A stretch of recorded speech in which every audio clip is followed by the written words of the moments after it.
Porque somos testigos del presente. Abramos los ojos y descubramos el mundo que nos rodea, porque la curiosidad es la llave del conocimiento. Crónicas de nuestro tiempo.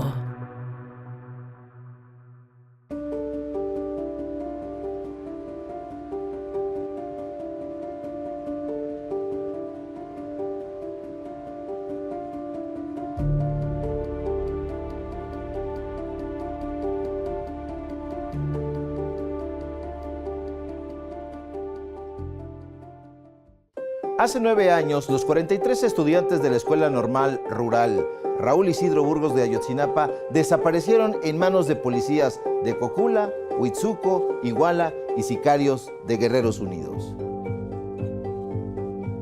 Los estudiantes fueron presumiblemente entregados a grupos delincuenciales en las inmediaciones de Loma de Coyotes, en Guerrero, y de ahí repartidos a una bodega, un basurero y una finca, donde presuntamente fueron ultimados e incinerados.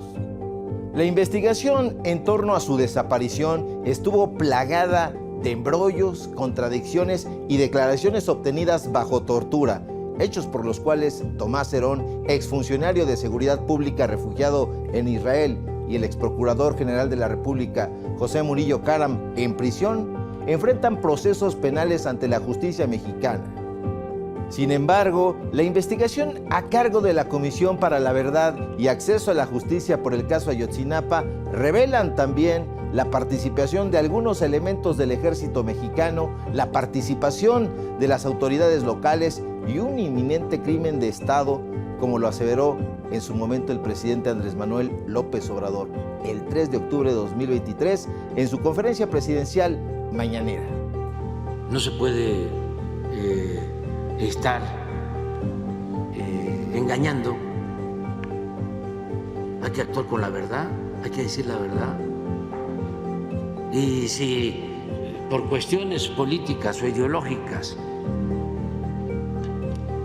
la consigna es fue el Estado, fue el Ejército, y de ahí no salimos, pues yo les puedo decir, en primer lugar, de que fue el Estado. Claro que fue el Estado, sin duda, porque el Estado pudo en su momento aclarar las cosas y no fabricar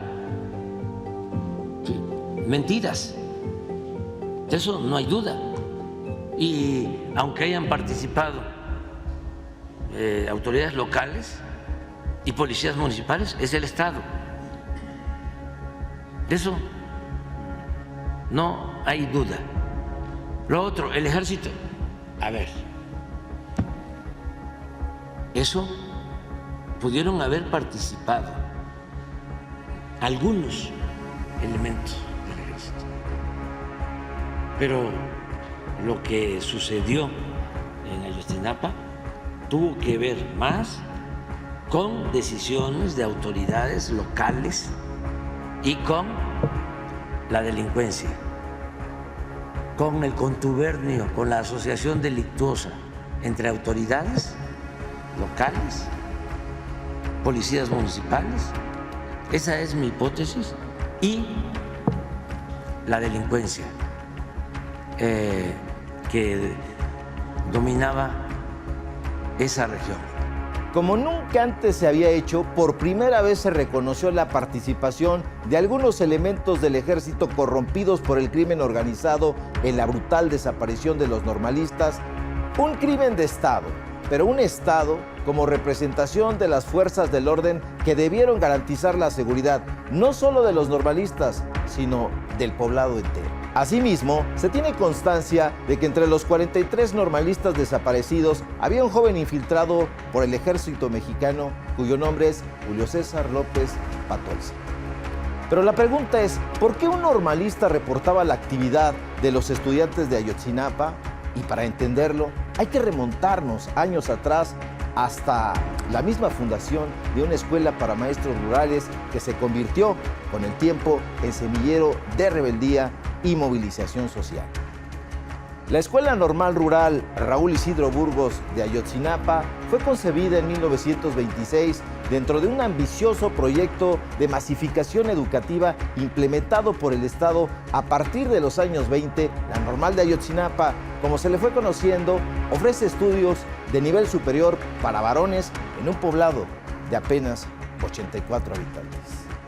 La mayoría de sus estudiantes son jóvenes de escasos recursos oriundos de la Costa Chica, la montaña y el centro de Guerrero. Para muchos de ellos, la escuela representa una oportunidad de ascenso social y económico en un entorno en donde el trasiego o cultivo de droga se han convertido en una de las principales actividades económicas al margen de la ley. Pero, aparte de estudios, los jóvenes pupilos reciben acopio, techo, comida y más tarde que temprano terminan por politizarse ante todas las desigualdades posibles.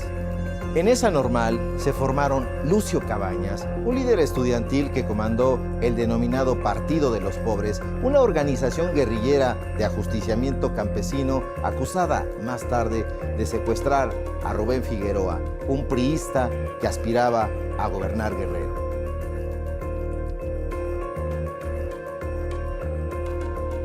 También se formó ahí Genaro Vázquez, un normalista clave en el movimiento magisterial que dominó las secciones del Sindicato de Profesores de México en Guerrero, Oaxaca y Chihuahua.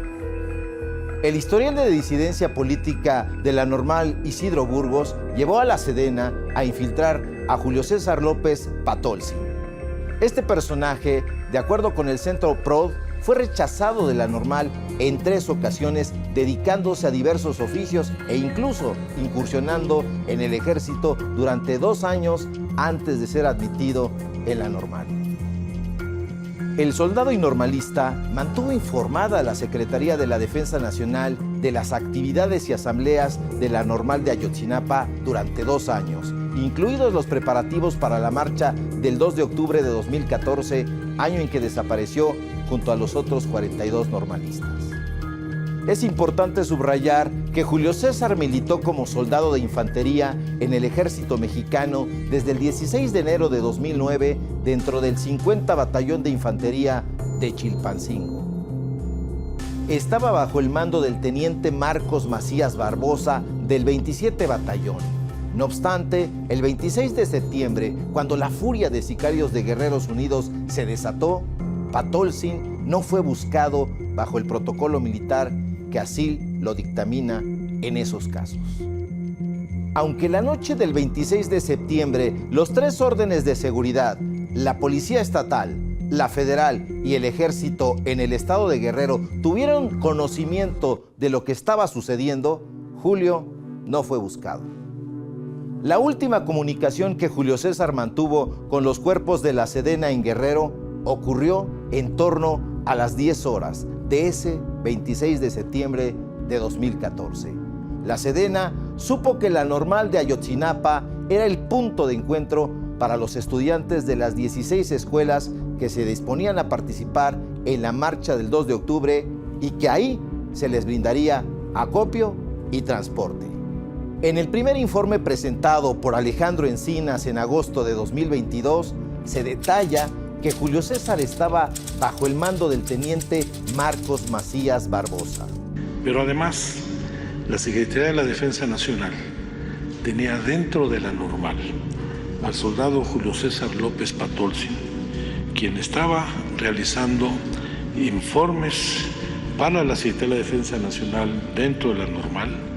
Era el responsable de informar de lo que acontecía en las asambleas de la Normal y de las movilizaciones de los estudiantes, e incluso estaba informando de los actos preparatorios de la marcha del 2 de octubre. Este soldado López Patolsi, que estaba bajo el mando del teniente de infantería Marcos Macías Barbosa del 27 Batallón, su último reporte fue al filo de las 10 de la mañana de ese día y desapareció junto con los otros estudiantes sin que sus mandos hicieran ninguna acción para garantizar su integridad y su búsqueda, como lo establece el protocolo para militares desaparecidos, que de haberse aplicado hubiera permitido no solamente proteger la integridad y buscar al soldado López Patolsin, sino a todos los estudiantes. Hasta la fecha, hay 120 detenidos e investigados por el caso Ayotzinapa. Al respecto, el presidente Andrés Manuel López Obrador se ha comprometido a llegar al fondo de la verdad de lo que sucedió aquel 26 de septiembre de 2014 y a entregar a la justicia a los responsables antes de que termine su sexenio este 2024. Estoy en el compromiso de que antes de que termine voy a cumplir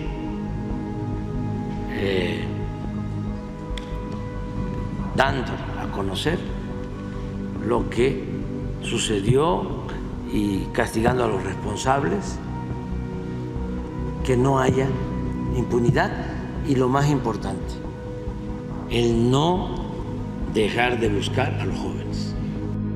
Hay una pregunta que taladra la conciencia colectiva. ¿Serán estos 120 procesados e investigados los únicos implicados en este crimen de Estado?